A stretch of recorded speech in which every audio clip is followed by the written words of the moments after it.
From the greatest cutaways of all time. Hey, are you lonely? Do you like to party with hot girls? What about horsing around with fat guys? To the ones that pushed a few boundaries. That truck's coming up on us awful fast. Let me walk you through briefly the 7 levels of Family Guy. Level 1, controversial. Level 2 is basically, were the writers on crack? Level 3, mid. 4, the good. 5, getting better. 6, the bangers. And level 7, well, that's every episode that deserved 1,000 Emmys. So let's kick off things at level 1 with the really controversial stuff. Family Guy has some not-so-PC humor. I am ready for... damn it! Hey, come back! จะไปไหน? มานี่, อีดอก. Oh, you look beautiful. He's a handsome fella, ain't he? Well, I am ready for my evening. Those jokes have led to countless complaints being filed to the FCC and the Parents Television Council, just outright demanding the show to be kicked off the air for good. Every episode of Family Guy will offend someone, but what's the most controversial one of all time? Well, that title has to go to Partial Terms of Endearment, an episode so problematic it literally wasn't even allowed to air on US television. In this episode, Lois becomes a surrogate for an old college friend and her husband. However, when both parents die, she wants to terminate the pregnancy and discuss getting an abortion with her doctor and Peter. Well, so what? You hold her legs open and send a pit bull in there? While Peter was all for Lois getting an abortion, he has second thoughts after encountering some pro-life protesters and their anti-abortion messaging. Hello, friend. I hear you're contemplating having an abortion. Remember, science has proven that within hours of conception, a human fetus has started a college fund and has already made your first Mother's Day card out of macaroni and glitter. Aww. Successfully converted, Peter races back into the family planning center and drags Lois home before she can have the abortion. We have decided against the procedure. Really? Why? If God wanted us to kill babies, he'd make them all Chinese girls. Peter takes his new pro-life stance a step further and actually bans being in the house because it kills. Lois and Brian try to change Peter's views on abortion, but they're quite clearly dealing with the president of the Harvard Debate Club. Well, what if a woman is... She should have thought of that before she asked me for directions. Huh? After literally threatening to blow up the abortion clinic, Peter changes his mind again and Lois terminates the pregnancy. Fox banned this episode from TV because abortion is a very controversial subject in America, but I find it ironic that Peter Griffin became pro-life when he became a serial killer. Here's a cutaway gag of the psycho winning the Boston Marathon. I'm Bob Costas, here with Boston Marathon winner Peter Griffin. How did you do it? I'll tell you, Bob, I just got in my car and drove it. Very morbid fact for you. A real-life terrorist attack happened at the Boston Marathon just 1 month after Turban Cowboy aired. The gag of Peter committing mass murder got the episode pulled from air. It was put back on in 2014, but still, that was some scary foreshadowing. This next controversial episode aired in 2009, and even back then it pissed off the LGBT community. Quagmire's dad comes out as trans and gets a gender reassignment to become Ida. What are you gonna name your he-she father-mother? Knock it off!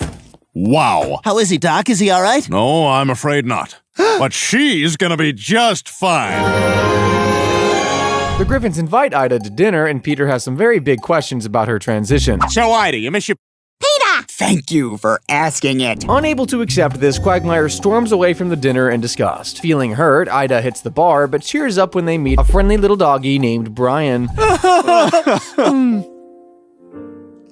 Unaware that Ida is trans and Quagmire's dad, Brian, sleeps with her. The next day, Brian brags about the amazing woman he made love to, and Peter and Lois are dying. This is the best day of my life! You know what? You're just jealous because I found a real woman. When Stewie finally breaks the news to Brian that Ida is Quagmire's dad and trans, the dog reacts in a way I think, well, just see for yourself. We still call him Dan? No, Ida.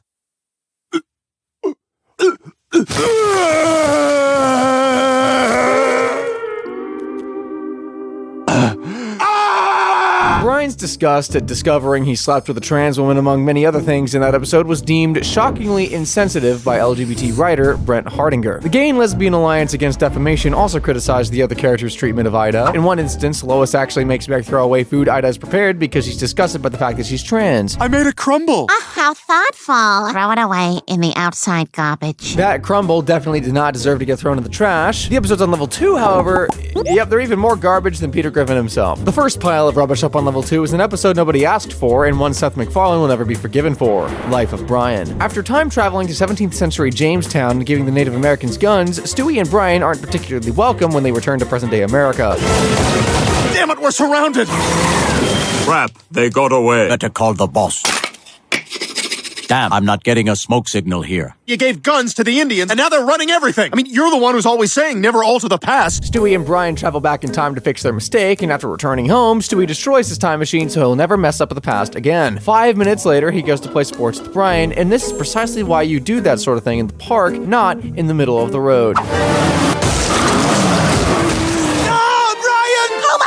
Holy crap, what the hell happened? That guy sucked. Brian is rushed to the vets, but his injuries are so severe there's nothing the doctor can do. Now the Griffins must say goodbye to their beloved family dog. Damn it, Brian, you can't die. We were going to become windsurfers. I was going to be a little better than you, but we were both going to be good. You've given me a wonderful life. I love you all.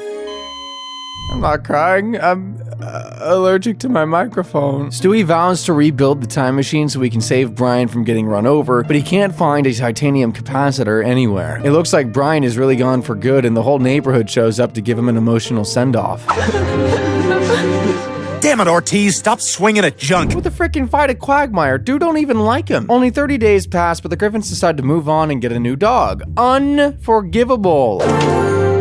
Well, Vinny, welcome to our home. I was already angry the first time I watched this, then I started the next episode, and these bastards replaced Brian in the opening credits of the show. I was about to wreck so much stuff, but thankfully, Brian did come back from the dead. In Christmas, guys, Stewie stole a return pad from his past self at the mall and traveled back in time to save Brian from getting run over. Brian,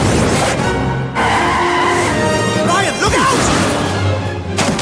You're alive, my friend! Thank you for saving my life. A lot of other families would have just gotten a different dog and moved on. Brian deserves a public apology from his family and the dirtbag who ran him over in the first place. And we deserve an apology from the writers of those awful episodes. Seriously, writers, you can't kill off a beloved character, replace him like he meant nothing, and expect an Emmy nomination just to come pouring in. Certified trash. Believe it or not, the second most garbage episode of Family Guy is actually another Brian episode. Sorry, Brad, I can already sense him opening a bottle of whiskey as we speak. In Brian and Stewie, Brian and his baby buddy get locked in a bank vault during an argument over Stewie splurging $3,000 on a sweater.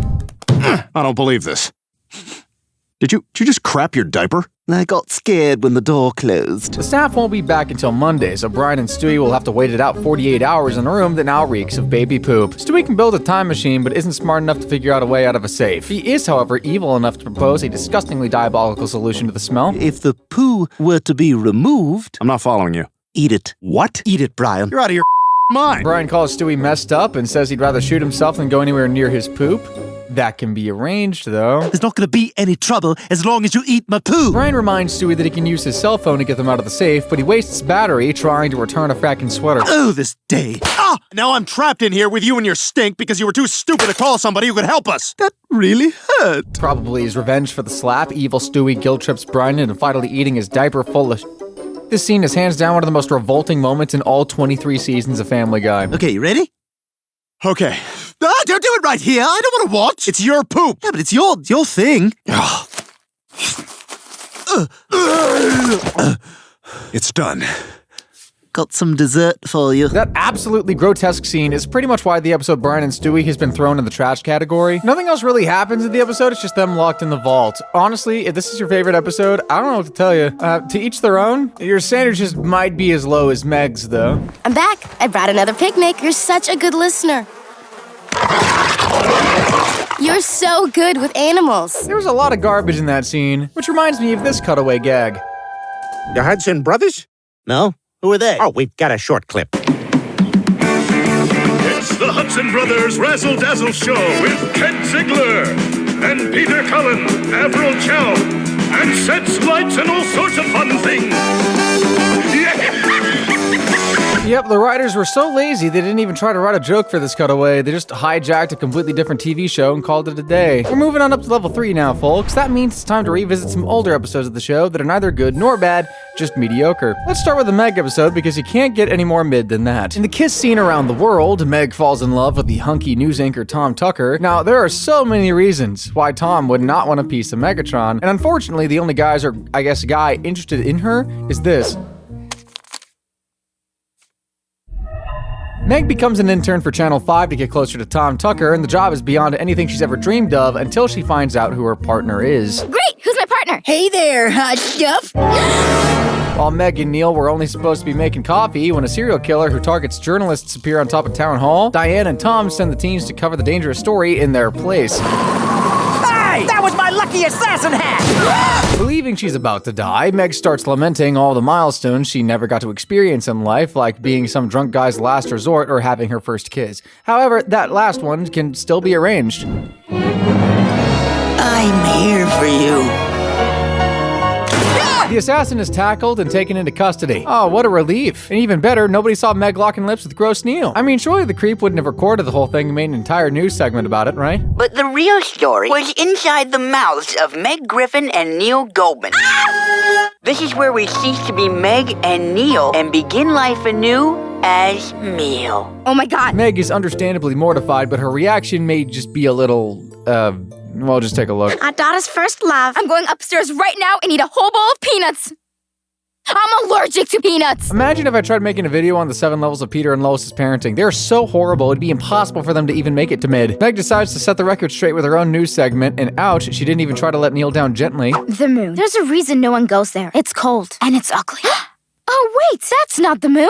It's Neil Goldman's face. Would you kiss this guy? Ugh, no. No way! God, no! What's the matter with you? That was way harsh, Meg. Neil is heartbroken by his lover's cruel words and climbs to the top of town hall ready to off himself. Meg rushes to the scene and begs him not to jump, but a passing helicopter knocks Neil over. Now he's hanging by a thread. Thankfully, Tom Tucker has just arrived in time to save the Channel 5 ratings. Hey, have that cartoon sound effect guy cue up the... And if there's time before commercial, be ready with a wah, wah, wah, wah. I love Meg. She's the only character in the show who has any kind of morals, and if nobody else will help Neil, she'll risk her own life saving him. Good stuff, good stuff.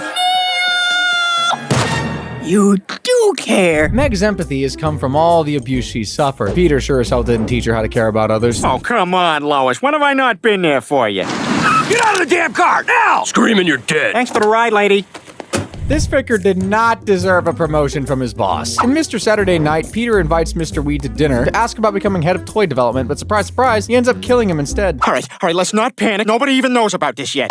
Police, random dead body search. The toy factory gets demolished, and now Peter must look for a new job. Not being the most qualified guy on the block, he tries out careers like toilet attendant, airport scammer, and even the oldest profession in history. Peter, get in the car. Okay, but it'll cost you. What do you want, a Cleveland steamer? I said get in the car. What's a Cleveland steamer? Nothing's working, and money has become so tight, so Peter's planning on eating the kids to survive. Luckily, Lois has money saved up from her piano lessons, and she wants Peter to use it to finally pursue his dream career, Renaissance fair jousting.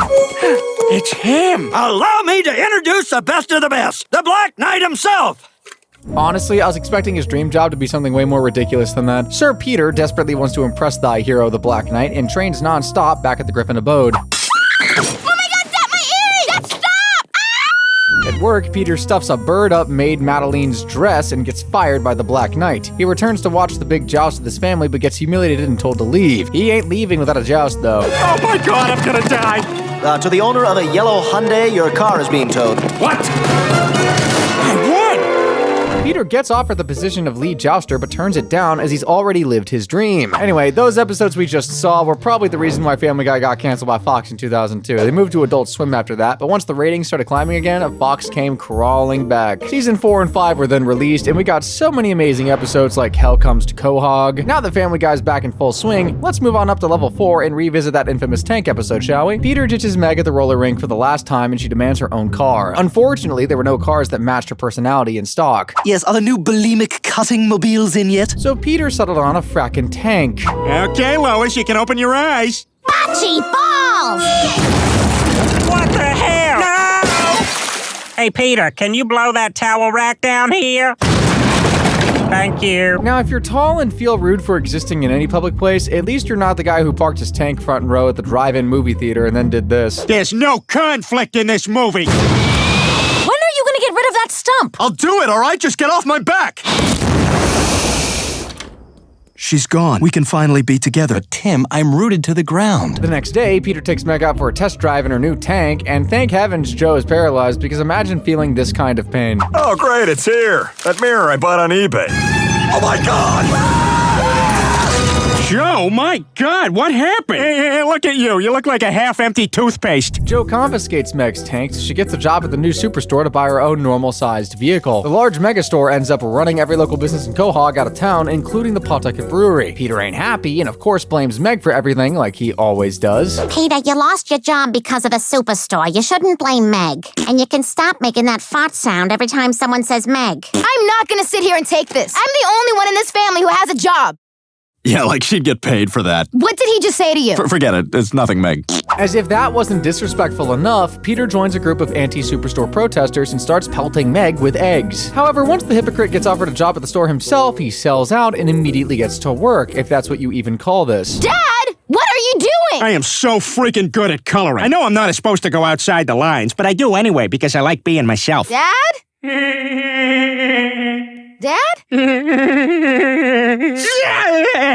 mean, hey, at least he managed to actually clock in and put on the uniform. Meg's hard work gets her promoted to assistant manager, but she now has to fire Peter for obvious reasons. Boy, I'm a little chilly. I hope no one notices.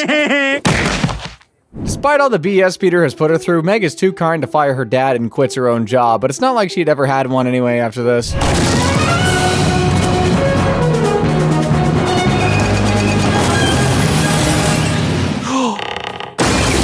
Aw, that's our little terrorist. Thank frick Stewie's violent nature simmered down as he grew up. Otherwise, he definitely would have started World War III. So why did I just mention grown-up Stewie? Well, he's the star of our next episode, Stewie's Excellent Adventure. Following the events of Stewie Be Good and Bango is his name-o. Who the hell was that? Heaven. Stewie has crossed paths with his 35-year-old self, and he's buzzing to find out all the incredible things he must have accomplished by now. Has he traveled the universe more than Rick Sanchez, killed Lois, achieved world domination, maybe he got a one-man Broadway show? Well, he just about managed to hold down a retail job. Yeah, I bought this boombox here, and it's got this high-pitched whine. Well, let's have a look. It's yours now, sucker! So, if the rest of the Griffins haven't already been taken out by natural selection, what are they up to these days? Well, Brian's long dead, Lois aged normally, Chris got married, became a cop, Peter became even more ugly and deplorable. Oh no, I broke my hip. You need some help, Dad? Nah, I'm good. As for Meg...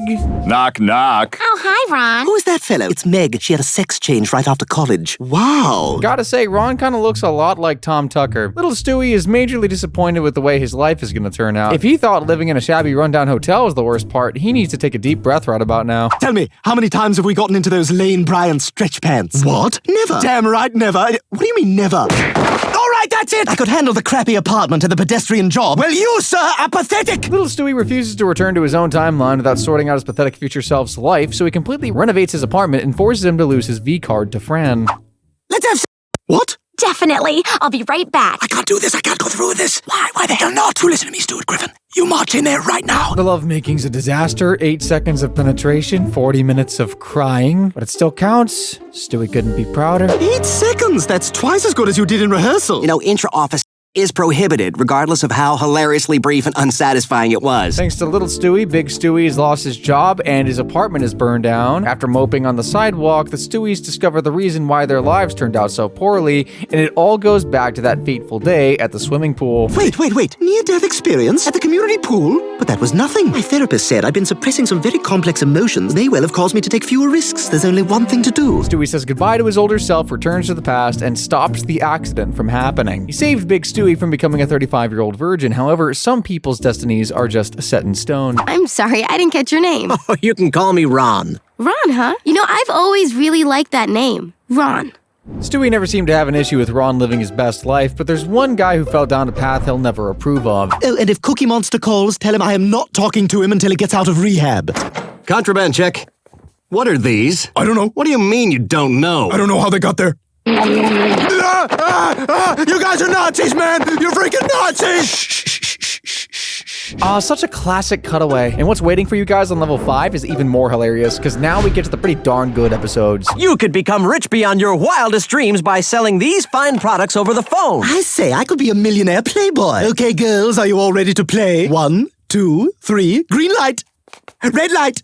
Oh, Brandy, you're out. Sorry, you have to sleep with Rob Schneider tonight. Making cappies.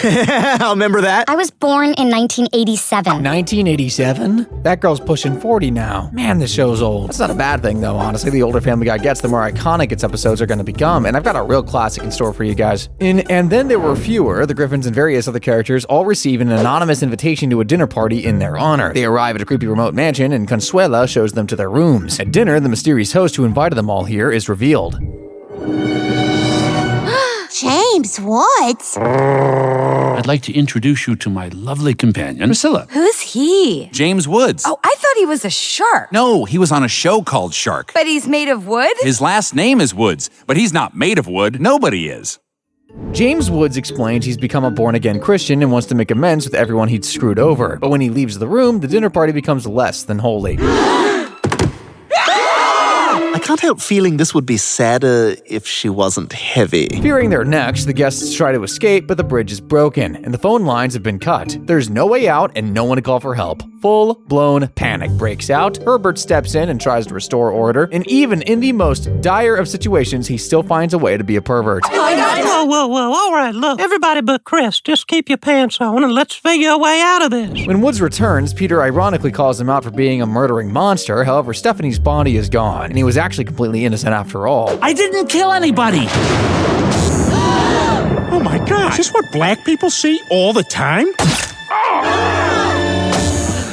Look! Oh my God!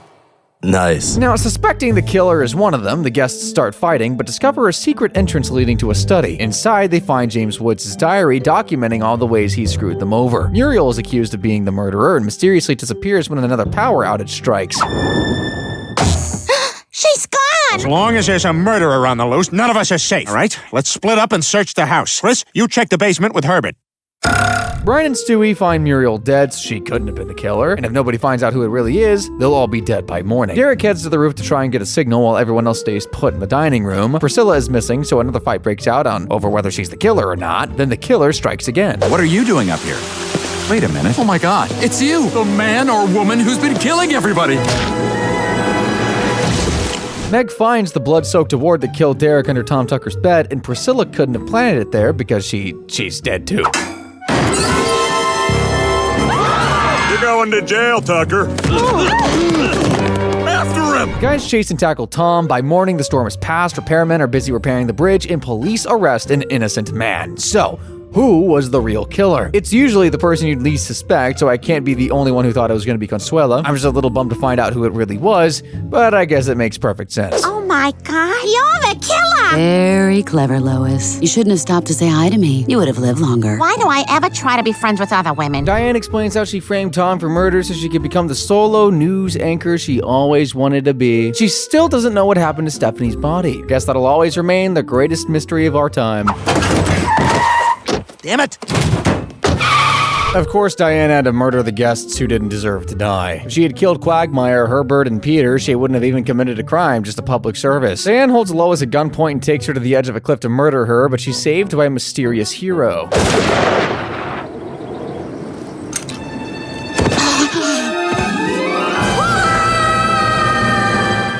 Hello? Is anyone there? Whoever you are, thank you. If anybody's gonna take that down, it's gonna be me. You know, I didn't even intend to follow up that episode with another death-themed episode, but here we are, I guess. In Death is a Peter finds a lump on his moobs. Dr. Hartman says he'll be okay, but Peter declares himself deceased on the insurance form just to avoid the hospital bill. American problems, am I right? As Peter's supposed to be legally dead, it does not take long before Death shows up at the house to claim him. Come on, man. Which one is Peter Griffin? This is Peter Griffin. Hey, that's a good one. Peter does a runner and Death chases after him. However, he sprains his ankle and can't leave the Griffin house until it heals. Now that he's off sick, everybody on Earth is temporarily immortal, and boy is Peter gonna make the most of it. Hey, look at that. I beat my loogie. After Peter drinks 300 bottles of beer without succumbing to alcohol poisoning and gets shot multiple times without feeling a thing, everyone at the Clam starts to notice they're immortal too. Word spreads quickly, and Trisha Takanawa shows up to the Clam to fact-check the rumor herself. I'm here with Peter Griffin. Peter, are you saying that if I shoot you in the head, you'll be completely unharmed? Why don't you give it a shot? You're awful. And since the laws of death no longer apply, I can do this. Sick of natural order being disturbed, Death agrees to spare Peter if he goes out there and does his job for him. He gets teleported to a plane, and all he has to do is sit there. His mere presence as Death will make the aircraft crash, killing everyone on board apart from him. However, sweet Season 2 Peter Griffin just doesn't have the heart to snuff out dozens of innocent people. Yeah, I'm here, and you can forget it. I changed my mind. I'm not gonna kill those kids. If they die, I'll have nothing to watch on Wednesdays. Other than the fine programs on Fox. An air hostess landed the plane safely, and all the passengers survived. The world has been reminded that the rules of Death still apply, so Death isn't too angry and lets Peter off the hook. This time. Hey, don't worry. I'll be back really, really soon. Is he joking? Okay, see you later. That was kind of a happy ending. Well, if you can forget that Death is literally on his way to start killing people again. We're at level 6 now. That means we're stepping into super iconic territory, and what could be more iconic than one of Family Guy's very first cutaway gags? Okay, do you have any disabilities, past injuries, physical anomalies? I didn't have gas for the first time until I was 30.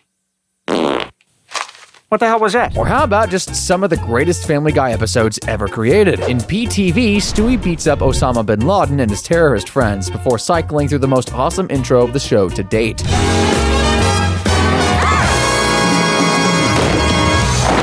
Hey, Stewie. Who the hell is that? Back at the house, Peter's stoked about watching the Emmys, but Lois forces him to go watch Meg's boring play. Now, are you gonna go to Meg's play? You like eating red carpet, tough guy? Yeah! I like eating red carpet!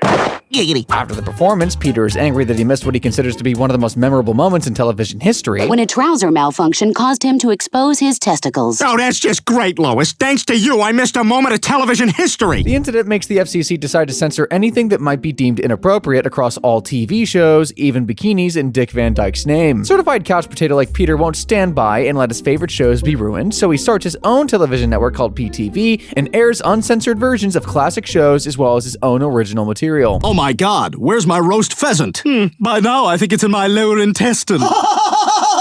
You cheeky bastard. Welcome to Midnight Q. Tonight we're going to enjoy the smooth jazz of Charles Mingus. And then we also have a girl from Omaha who's hiding a banana. And we'll find out where. Giggity giggity.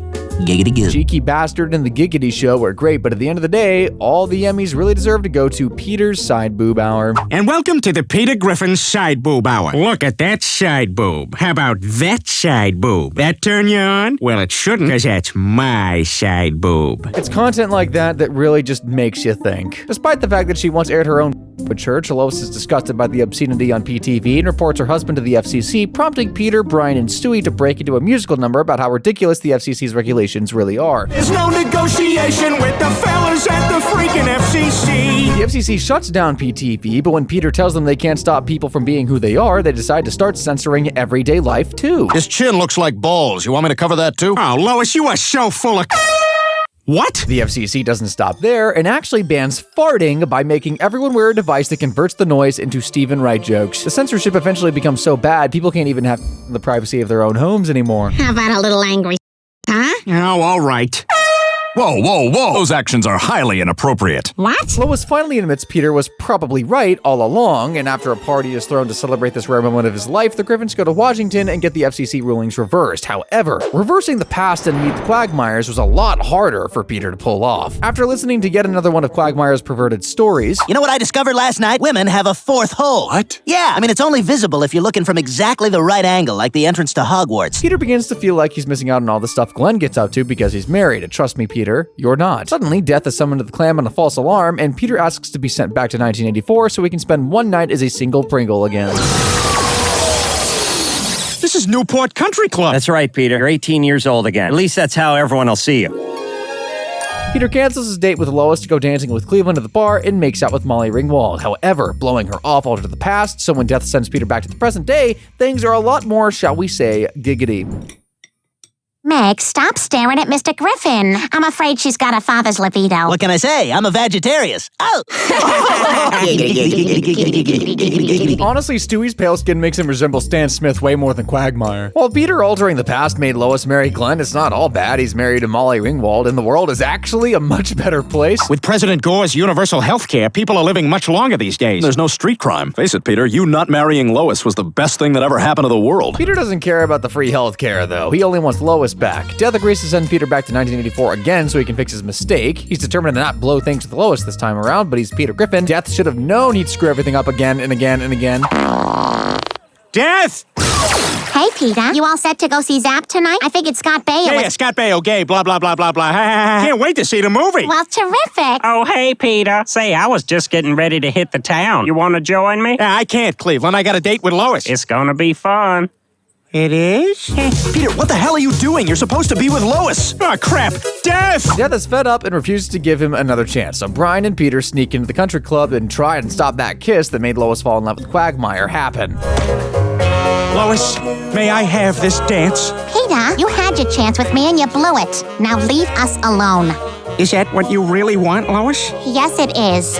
Well, I guess that's it. Peter wants to give up, but the photo of his kids is starting to fade away. And while he is a pretty bad father, he's not bad enough to let his kids get erased into oblivion without a fight. A fool in love. Oh, Peter, I didn't know I meant that much to you. Peter asks Lois to marry her, and she says yes. In the present day, everything is back to normal, and Meg, Chris, and Stewie are back to their old selves. Still ugly, but with normal-sized jaws. There was, however, one teeny tiny thing that changed. Hey, let's just all be grateful that things are completely back to normal again.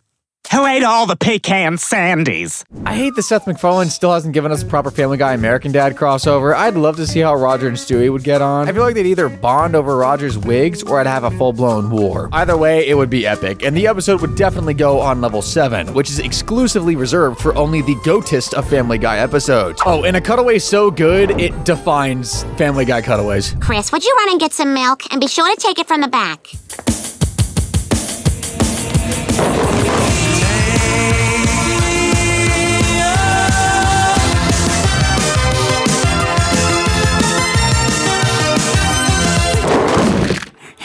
Chris, where have you been? I don't know. So simple, so beautiful, so legendary. No cutaway will ever top this. Now, you can all argue in the comments about whether Take On Me is the GOAT song of the 80s, but there's absolutely no debating that these are the two best Family Guy episodes of all time. First up, back to the pilot. Brian wants to find a tennis ball he buried in the yard years ago, so Stewie takes him back to January 31st, 1999 to locate it.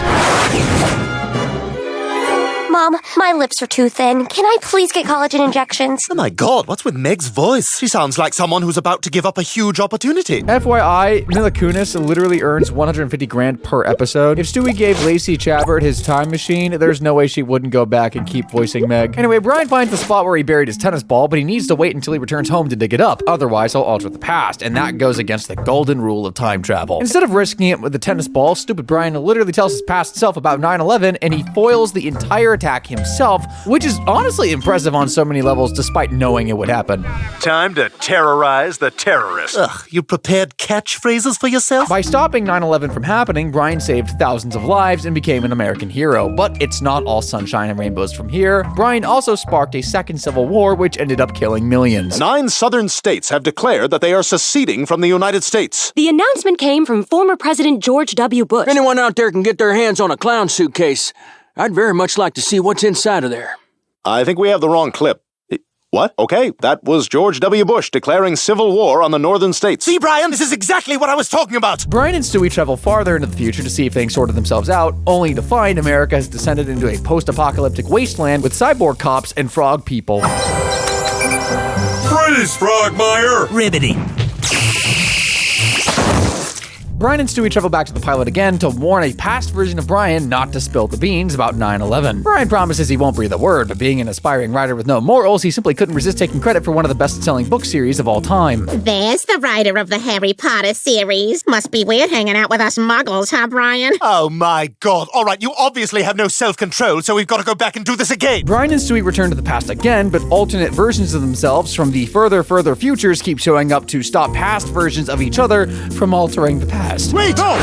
Hold it! Stop! I don't know what I'm doing here. I'm just looking for the can. Wait! No! Oh, for God's sake, why? This is why! Oh my god, what's that? Stewie holds a vote, and yes, 9/11 wins. And he orders all the Bryans and Stewies to get on their return pads and go home without touching anything. Guarantee nothing else gets messed up, Stewie and Brian return to the moment right before they originally arrived at the pilot to intercept their past selves and stop them from ruining history. Just get back in your time machine, get back to the present, and stay there! Look, just calm down. Stewie and Brian wait for themselves to disappear as the time travel adventure has been erased from existence. Back in the present day, Brian and Stewie are left wondering what their alternate versions did to mess up the future, but at least everything is as it should be. Well, almost everything. The gang and I are gonna watch the game. All right, let's unplug the TV and get going. There's only one Stewie and Brian time travel episode that's more legendary than Back to the Pilot, and that is hands down, you guessed it, Road to the Multiverse. Stewie wins the Quahog Clam Day Fair with a pig that surprisingly wasn't Meg. Most genetically perfect one in the contest. Oink. Oh my god. Brian wonders how a baby got a genetically modified pig, and Stewie introduces the dog to some Rick Sanchez level science he's been working on. Prepare yourself, Brian, and I'll show you.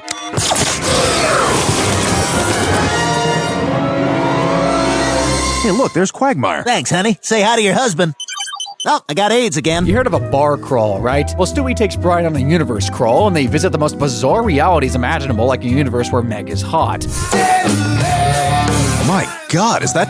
And you know what's amazing? In this universe, she's still one of the ugly ones. A Flintstone universe, an ice universe, a universe where Japan won World War II. Meg-chan, ブスまた最低だよ彼がおなりした滑稽ね A universe where everyone has two heads, and a universe where everyone needs to poop right now. However, the most adorable universe by far is clearly the Disney one. Suddenly I feel all sweet and warm and fuzzy.